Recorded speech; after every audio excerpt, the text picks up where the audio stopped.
Hey guys, it's me again. Um, this will be my second video actually featuring me and not on somebody's cell phone.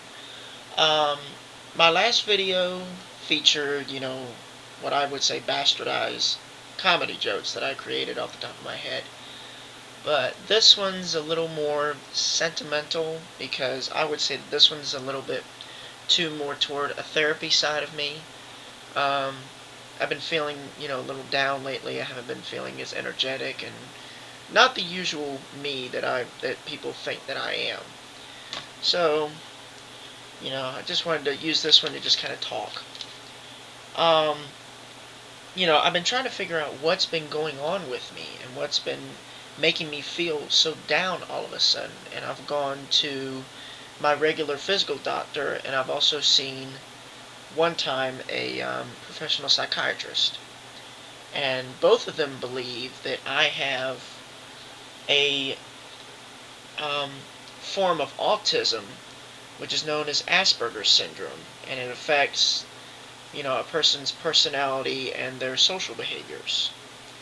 And the more and more I hear and research on the symptoms, the more and more, for some reason it puts a smile on my face because finally, after all these years of uncertainty, I finally find something that actually, you know, sounds like something that's treatable and not as much uncertainty anymore.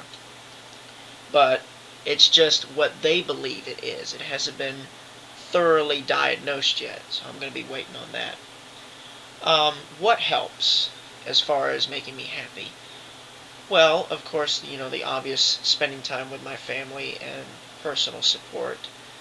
But the one thing that I have really found that really, really, really helps is the feeling of not being alone. And I've come to find out that the more alone I am, the more time I spend alone by myself, the worse it gets. And with that feeling of alone comes that feeling of no energy, not being able to sleep, and all this bull crap that I'm just sick of.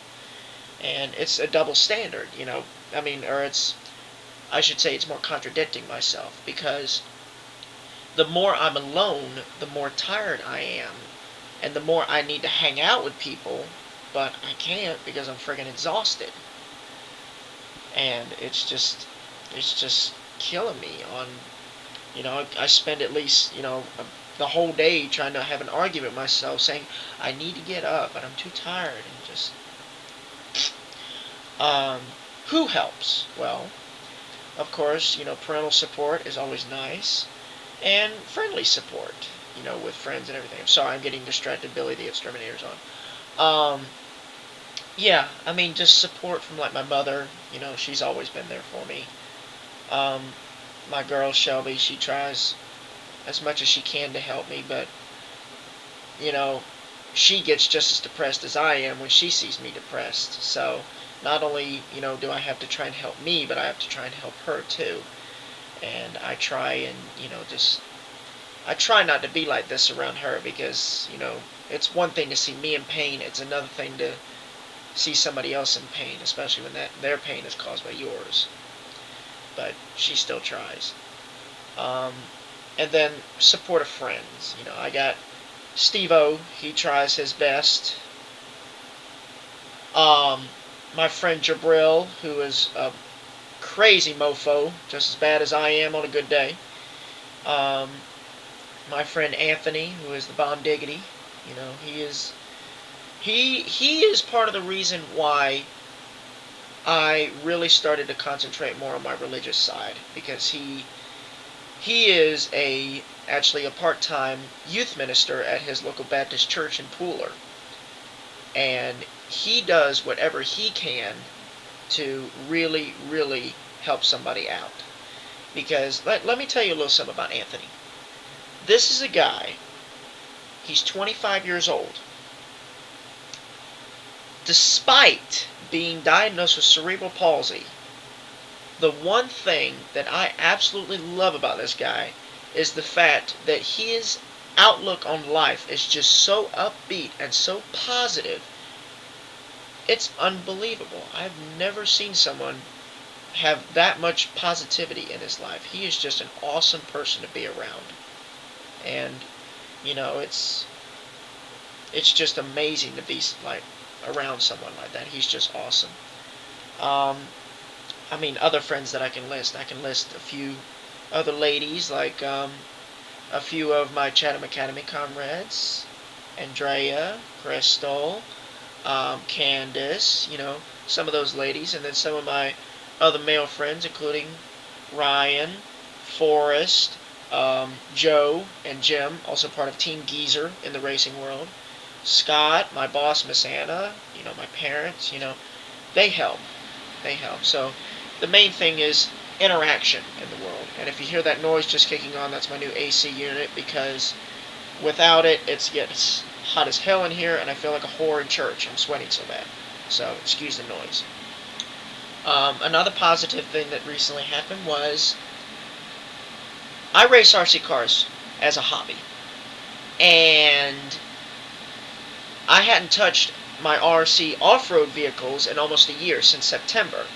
Well, a couple of weeks ago, I actually took my old 8-scale Nitro buggy, completely rebuilt it, spent 11 hours on that car, and then we traveled to Midville, Georgia, which is roughly almost 2 hours north of Savannah, or northwest of Savannah. And we got there, and my car drove like crap. It was horrible. Now, it's not just the fact that I hadn't raced off-road in almost a year, it just drove like flat crap. So my buddy Mitchell, his dad, Mr. Larry, offered Mitchell's old 8-scale, which was ready to go. I put that thing on the track. I qualified 8th out of roughly 17 cars. Half-hour main came. I drove that car. You know, I had a few boo-boos. I thought I was alright. I ended up finishing 3rd. And I thought, wow, I did that well after being gone for so long? Well, a few weeks later, I find out that the scoring system had messed up, because apparently the loop that picks up the transponder signals wasn't counting in the pit lane. So I missed about 3 or 4 laps. Well, they redid the results, and it turns out that I won that entire race. Now, first off, after being gone for a year, that is extremely an honor to actually, and a privilege to, surprisingly come out of the dust from not doing that at all for almost a year, picking it up and winning. That just felt wonderful to me. Let me tell you. And so that explains, I'm trying to save up some money. I just created an eBay account. If you want to check out my actual 8-scale that I spent 11 hours rebuilding, it's on eBay now, so somebody else can deal with it now. If I figure out how to put a link on here, I'll put a link in the video, but if not, I'll put it in the description. Another thing, the last things I'm going to talk about are the 2 graduations that I recently went to. I went to the St. Vincent's graduation, class of 2010. Congratulations, ladies. 91 girls graduated from that school. The ceremony was absolutely beautiful. My baby looked gorgeous. All the girls looked gorgeous. It was just a wonderful ceremony. The second graduation I went to was the Chatham Academy class of 2010, my old school. I was the class of 09. I came back and saw the class of what my friend Steve calls 010, the class of 010. So I saw y'all graduate, all 7 of y'all. Congratulations. Welcome, welcome to the outside world. So, good luck on that. So yeah, it's the end of this video. Hope everyone enjoys their Memorial Day weekend. Stay safe, and until next time, later.